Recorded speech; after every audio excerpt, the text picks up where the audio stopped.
Over the last 6 years, the NHL has introduced so many superstars in today's league. So much talent and so much skill. The NHL right now is quite literally a young man's game. In 2014-15, my favorite player in the entire NHL, Jamie Benn, won the Art Ross Trophy, leading the league in scoring with 87 points. Almost 10 years later, if he were to replicate those exact numbers this past season, he wouldn't have even finished top 10.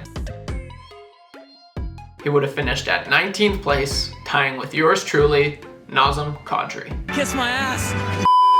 Out of the top 20 scorers in the league that year, 2014-15, there's only 2 players in that list that finished in the top 20 this previous year. Those 2 players being Alexander Ovechkin of the Washington Capitals and Steven Stamkos of the Tampa Bay Lightning. And it hasn't even been 10 years. The tide has completely changed. The league is growing more and more than any sport I'd say in the last 6 years. Each season, the over-under ratio for stars leaving the league as opposed to entering the league is quite substantial. While a few chiseled vets are still able to hang in with the young guns, the future of the league is in good hands with the next generation of talent that lies ahead. I guess what I'm trying to get at is the NHL is changing, and there are some new sheriffs in town.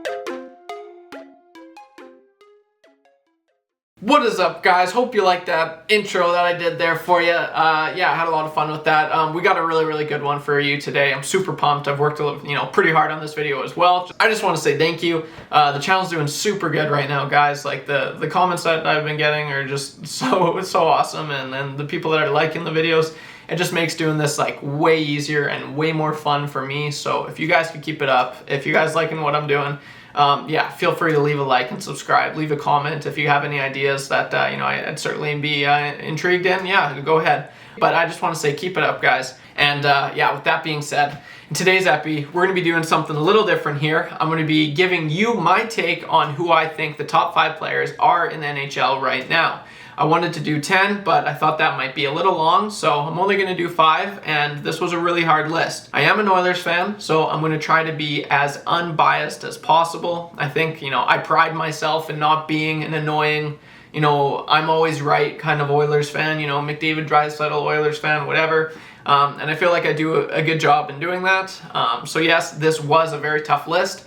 And I had to leave out some really good players. And, some people will most likely disagree with me. And that's okay. You know why? Because life is short. And, we need to be as positive as possible. And it's just a video. It's my opinion. Who cares what you think? Who cares what I think? If you don't like it, sure. That's great. Good for you. What I'm getting at is it's okay. You can just settle down. I can already hear, some people saying some things. Some maybe Leafs fans. I don't know. Foreshadowing. Maybe. I don't know. Okay. But let's just start things off, guys. And at number 5, we've got the Dutchland Dangler, the German Gretzky, Neon Leon, call him what you want, but his name is Leon Draisaitl, and he ranks number 5 on my list. Draisaitl wasn't an immediate game changer as soon as he entered the league. In his first season back in 2014-15, Draisaitl recorded just 9 points in 37 games, which isn't what you want to see for a top prospect, especially because he was drafted 3rd overall. But after several seasons and the emergence of his teammate, who we might be talking about later, maybe, I don't know, Draisaitl has become an absolute superstar in today's NHL. Just 2 years ago, Leon was able to rack up 110 points in just 71 games, which would eventually lead him to winning the Art Ross Trophy, the Hart Trophy, and the Ted Lindsay Award. And in today's NHL, 110 points is super impressive. He was even able to register 110 points this previous season without 97 on his line, which is often overlooked. Each player has their own niche. For Draisaitl, it's his passing and his shot. Draisaitl was touted as an exceptional passer during his years in junior, but no one would have ever imagined him getting 2 50-goal seasons under his belt at the age of 26. He possesses something which is very unique. A lot of players either have a really good shot, or some players, are just super creative with their passing. But for Draisaitl, he has both. Along with his passing and shot, Leon, in my opinion, is one of the best shot callers in the league. What I mean by this is, if he's entering the zone with some teammates by his side, there is no one in the league I would rather have setting the play than Leon Draisaitl. He knows exactly what play to do and when to do it. Draisaitl's puck protection is also up there with the best of the best. He'll often lure people in, outweighting the opponent, and this usually leads to a grade A scoring chance. Right, Flames fans?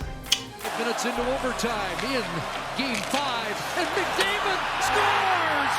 Game winner!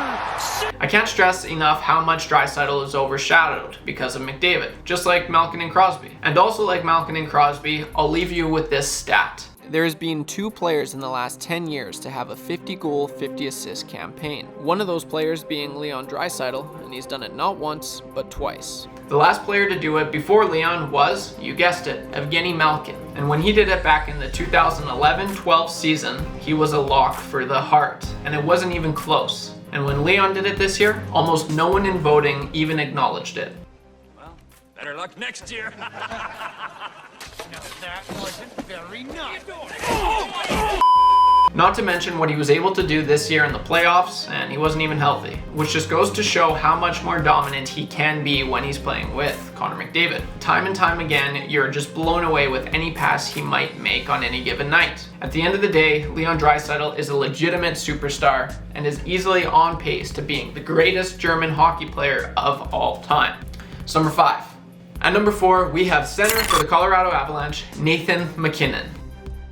A lot of players really rely on one aspect of their game. For MacKinnon, it's his speed. Once MacKinnon gets moving, there is no stopping him. And in today's NHL, speed kills. MacKinnon is one of the shiftiest players in the entire NHL. A lot of his offense simply comes from just skating by the other team's defenders. This makes him a nightmare for opposing players. If 29 has the puck, watch out, because almost always something really special will happen. Although his career never started like this, he actually struggled earlier on in his career. It wasn't until his 5th season where he started showing why he was picked first overall. In 2016-17, he went from having a 53-point season in 82 games to having a 97-point season in just 74 games the next year, which is a 44-point increase from the season prior. Ever since then, MacKinnon has been terrorizing goalies all around the league and has no plans on stopping. I think one thing that really separates MacKinnon from a lot of people on this list is his extremely competitive approach to the game. MacKinnon's willpower to win is unmatched in my opinion. I often get Michael Jordan vibes from MacKinnon, just because he's not afraid to tell you how it is, which has really been talked about as of late. This is one thing that is super unique and one of the biggest reasons why I think Nathan MacKinnon could make a bad team better than anyone else in the entire league, just based off of his mannerism and competitive approach to the game. But as for his skill, his hands are easily one of the best. His explosiveness is that of McDavid's. His 1T is a bomb and seriously gives me goosebumps whenever he lets one go. So for all those reasons, that's why he's number 4 on my list. We should start every season like this, eh, Sydney? Hey, Sydney.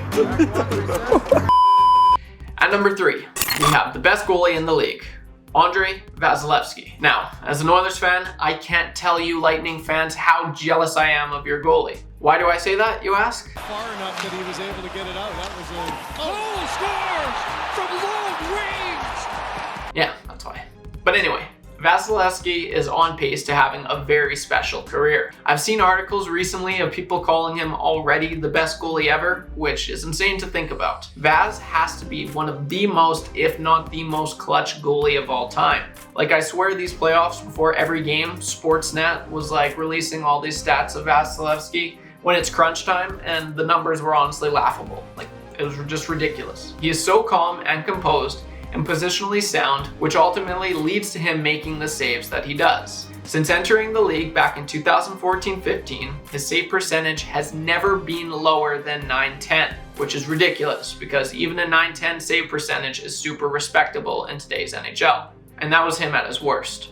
If Vaz and the Lightning were able to capture their 3rd title in a row this year, he most likely would have won the Conn Smythe again, which would have for sure booked his ticket to the Hall of Fame. Now, Vaz at 27 still has his best years in front of him, in my opinion, which is scary to think about. If Vaz continues to this pace for the rest of his career, I don't think it's out of the equation that he would be a top 3 goalie of all time, which is why I have him number 3 on my list. Now for number 2, who we kind of talked about in last week's epi. If you haven't seen that, I highly suggest you do. We've got Cale Makar. Cale Makar is a literal game changer. His lateral skating is probably the best in the entire league. He is so effective at joining the rush and capitalizes almost every time he does so. I love how confident he is when he does join the rush. He looks like a full-on forward out there, but then you blink and Makar is also the first one back. I can't say I have seen any defenseman do this as well as him in my entire lifetime. I feel like if you're trying to make the best forward out there, using any player's attribute, you'd be like, okay, I want Connor McDavid's speed. Okay, yeah, good. Okay, now for a shot. Okay, I want Ovechkin's shot. Perfect. Okay, what about hands? Okay, Patty Kane's. I want Patty Kane's hands, etc. But if you're trying to make the best defenseman possible, you'd be like, okay, I want Makar's speed. Now for a shot. Okay, you know what? I'm actually gonna. We'll take Makar's shot as well. Okay, but what about passing? I think I'm gonna take Makar's passing again. And I hope you're picking up what I'm putting down. Makar is the best and most skilled defenseman in the NHL, and he is only just entering his prime years. It's going to be crazy to see just how dominant of a player he is in the years to come. I see at least 3 more Norris trophies in the next 5 years, and who's to say he doesn't rack up all 5? He is truly a generational talent and will be a force to reckon with in many years to come. Now last, and certainly not least, we have yours truly, Connor McDavid. McDavid has held the title for best player in the world for the last, I'd say, 5 years, and I think he'll be holding that title for the following 5 years to come. I can't tell you how much of a treat it is to watch this guy play on any given night. What Connor has been able to do his entire career thus far has been something I personally have never seen before. You talk about making something out of nothing, that's pretty much what Connor does every single shift. I seen this stat about a month ago and I tried really hard to find it, you guys. Unfortunately, I couldn't, but essentially it read something along the lines of, his contribution to offensive scoring chances this year in the playoffs was almost matching those of NBA players, which is ridiculous, considering you almost get a basket every single time you go up the court. Let me say that again. His offensive chances were similar to that of NBA players. Now I'm still gonna try and find the stat because I'm not BSing. That's just crazy. That's absolutely crazy. He single-handedly won games 6 and 7 against the Kings in this year's playoffs. And in my opinion, game 7, even though he only registered 1 goal and 1 assist, that was easily the best game of hockey I've ever seen one person play. I'm telling you, every single shift he was noticeable. And the one thing I've always wanted to see out of Connor was more physicality. And he brought that in this year's playoffs. It was so sick. He was laying the hits. So awesome. You love to see it. The obvious trait he possesses is his speed. But it's not just his skating speed. It's being able to think the game as fast as he does and stick handle as fast as he does. He quite literally is speed. I could go on and on about this guy, but I'll leave that for a future video. Despite what team he plays for, if you're a hockey fan, you have to admire his talent. Forget the team he plays for and just watch the player. It's special. And as an Oilers fan, I don't and will never take this for granted. And neither should you. These type of players don't come around often, but when they do, you gotta cherish those moments. These kids, who are generational talents, enter the league, and before you know it, they're not kids no more. Their legacies are coming to a close. Connor McDavid is one of those generational talents. So let's enjoy these moments while we still have them.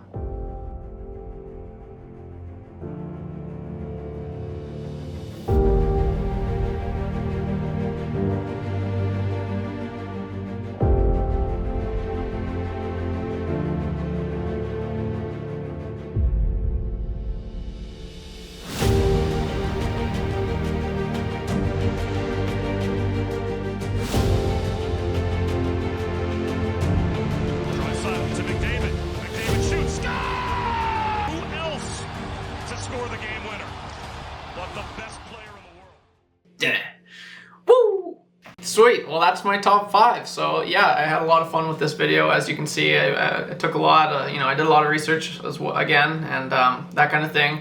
Yeah, so this is my 5. This is my top 5 right now. I'd love to hear yours in the comment section below. Obviously, the big noticeable that I missed out was Austin Matthews. He just won the MVP and he won the Ted Lindsay. And yeah, it was really, really tough. You know, it was either him or Leon Draisaitl. And I know people are going to be like, oh, you're just an Oilers fan. You know, that's why you picked Leon over Matthews. But I think you got the best goal scorer in the league.